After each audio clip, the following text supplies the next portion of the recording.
नमस्कार। मैं हूं प्रेम कुमार। स्वागत है आपका।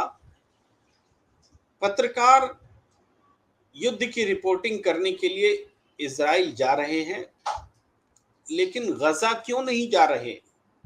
ये बड़ा सवाल है। ऐसा नहीं है कि बिल्कुल गजा नहीं जा रहे हैं। बहुत सारे पत्रकार जो अरब देशों से हैं, वो गजा में रिपोर्टिंग कर रहे हैं। मौत भी हुई है, लेकिन दुनिया भर के पत्रकार जो अरब देशों से नहीं हैं, भारत से भी बहुत सारे पत्रकार जो युद्ध कवर करने के लिए गए हैं, वो इजराइल की धरती से इजराइल सरकार के प्रोटेक्शन में युद्ध कवर कर रहे हैं। जाहिर बात है कि वहां से खड़े होकर वो इजराइल के विरोध में बोल नहीं सकते। वो तस्वीरें नहीं दिखा सकते जो इजराइल को अप्रिय हों। इसका मतलब क्या है? इसका मतलब ये है कि युद्ध की एक तरफा रिपोर्टिंग ही हमें देखने को मिल रही है और आने वाले समय में देखने को मिलेगी। पत्रकार जो इजराइल में गए हैं कवर करने के लिए, उनसे जो तस्वीरें आ रही हैं, उसको जरा उस पर गौर कीजिए। हमास ने जो इजराइल पर बर्बर हमला किया है, उसकी तस्वीरें निश्चित रूप से हमें मिली हैं। हमारे पत्रकार तो देर से भेज रहे हैं, लेकिन पहले से वो उपलब्ध हैं और बर्बर हैं, विभत्स हैं। इस वजह से हमास ने बहुत बड़ा समर्थन दुनिया में खोया है।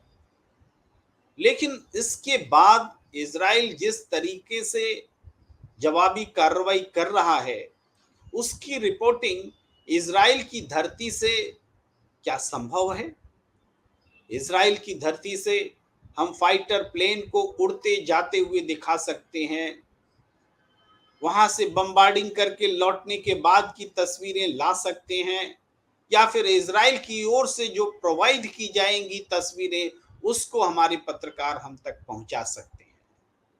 लेकिन वास्तव में गजा की जमीन पर जो कुछ हो रहा है, जो बड़ी संख्या में आम आवाम मारे जा रहे हैं, उनकी तकलीफें जो बढ़ रही हैं, अस्पतालों का जो हाल है, जो बम्बार्डिंग के बाद वो अभी अंधाधुंध बम्बार्डिंग, बिना इस बात की परवाह किए हुए कि कहाँ सैनिक हैं कहाँ असैनिक हैं, इसकी रिपोर्टिंग कौन करेगा? क्या इसकी रिपोर्टिंग हमारे देश से गए हुए पत्रकार हमें कर के दे पाएंगे? ये पत्रकार निश्चित रूप से बहादुर हैं, हम उनकी बहादुरी पर सवाल नहीं उठा रहे। इजराइल में खड़े होकर रिपोर्टिंग करना, जान पर हाथ, जान पर खेल करके ही रिपोर्टिंग करना है, और गजा जाकर रिपोर्टिंग करना भी जान पर खेल करके ही रिपोर्टिंग करना है। लेकिन मूल बात यह है कि इजराइल की धरती से पूरे इजराइल और हमास के बीच जो युद्ध वाली स्थिति है, युद्ध है, उसको क्या कवर ईमानदारी से किया जा सकेगा? हम तक जो तस्वीरें आएंगी वो निश्चित रूप से इजराइल के नजरिए से, वो पश्चिमी देश, वो अमेरिका और जो कोई भी इजराइल के साथ खड़ा है, उनके नजरिए से ही हमारे पास तस्वीरें आएंगी, खबरें आएंगी। इजराइल ने कहा कि वो हमास के हमले को 9/11 की तरह देखता है। अब बातचीत की कोई गुंजाइश नहीं है। और जिस तरीके से अमेरिका ने जवाबी कार्रवाई की थी अफगानिस्तान में, या फिर लादेन के खिलाफ अभियान चलाया था, वैसे ही अभियान चलाने का अधिकार इजराइल ने पा लिया है, ऐसा वह कह रहा है। और पश्चिम के देश लगातार उनका समर्थन कर रहे हैं। अमेरिका हथियार लेकर के इजराइल के पास पहुंचा रहा है। हथियार बेचने का दुनिया का सबसे बड़ा सौदागर अमेरिका, उसके लिए ये बेहतरीन मौका है कि वो हथियार बेचे। भारत जैसे देशों को तो भारत जैसे देश को ये तो हथियार भी नहीं बेच पाएंगे, लेकिन बेवजह की जो हिंदुस्तान में फिलिस्तीन और इजराइल होने लगा है घरेलू राजनीति में, जो इजराइल में हो रहा है उसकी जो बुराइयां हैं वहां की सियासत की, उस सियासत को हिंदुस्तान में आने देने से रोकना भी एक बहुत महत्वपूर्ण बात होती है। लेकिन रोकना तो छोड़िए, ये यहां भी उसी प्रवृत्ति को बढ़ावा देने की कोशिशें चल रही हैं। भारत सरकार ने निश्चित रूप से परंपरागत जो नीति है उससे थोड़ा अलग स्टैंड लिया है, और उसका कारण स्पष्ट है कि बदली हुई राजनीतिक परिस्थिति में भारत जिस तरीके से अमेरिका के खेमे में खड़ा है, तो अमेरिका का जो रुख होगा वही भारत का भी रुख होगा, और वो है। रूस के मामले में हमने देखा कि रूस यूक्रेन युद्ध के समय भारत ने एक तटस्थता का पालन किया, रूस के आक्रमण को जायज नहीं ठहराया, युद्ध नहीं होना चाहिए ये बात कही।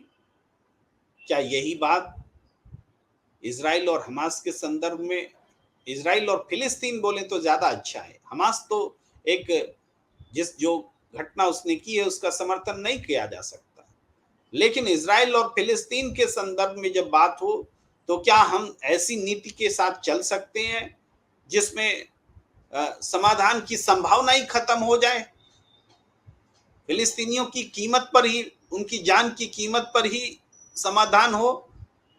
क्या हम इस तरह की पैरोकारी कर सकते हैं? हमें करना चाहिए, यह भी बड़ा सवाल है। हमारी पत्रकारिता भी उसी दिशा में, उसी तरीके से राष्ट्रवाद के नाम पर, भारत सरकार के रुख के नाम पर, भारत इजराइल संबंध के रुख के नाम पर, जिस तरीके से इजराइल में पहुंच करके वहां से रिपोर्टिंग हो रही है, वो एक तरफा रिपोर्टिंग को ही आगे बढ़ा रही है। और मैं इसी बात की ओर ध्यान दिलाना चाहता हूं कि जब कभी भी अतीत में हम जाएं तो दूसरा विश्व युद्ध हो रहा था, परमाणु बम फेंका गया जापान पर। जापान निश्चित रूप से साम्राज्यवादी देश था, लेकिन परमाणु बम गिराने का समर्थन तो नहीं किया जा सकता ना। तो परमाणु बम गिराए जाने का विरोध करने का सामर्थ्य तब हम में था, क्या आज है? क्या इस सामर्थ्य को हम बचाकर रख पाएंगे? ये बड़ा सवाल है। इस सवाल का उत्तर हमें तभी मिलेगा जब हम ह्यूमैनिटी से अपने आप को जोड़ेंगे। एक बर्बरता का जवाब दूसरी बर्बरता नहीं हो सकता। यूनाइटेड नेशंस किस लिए है? समाधान क्या हो सकता है? क्या फिलिस्तीनियों का खात्मा ही समाधान है? शांति का यही एकमात्र तरीका है कि दो समुदाय में एक समुदाय को खत्म कर दिया जाए? यह समाधान नहीं हो सकता। युद्ध समाधान नहीं है।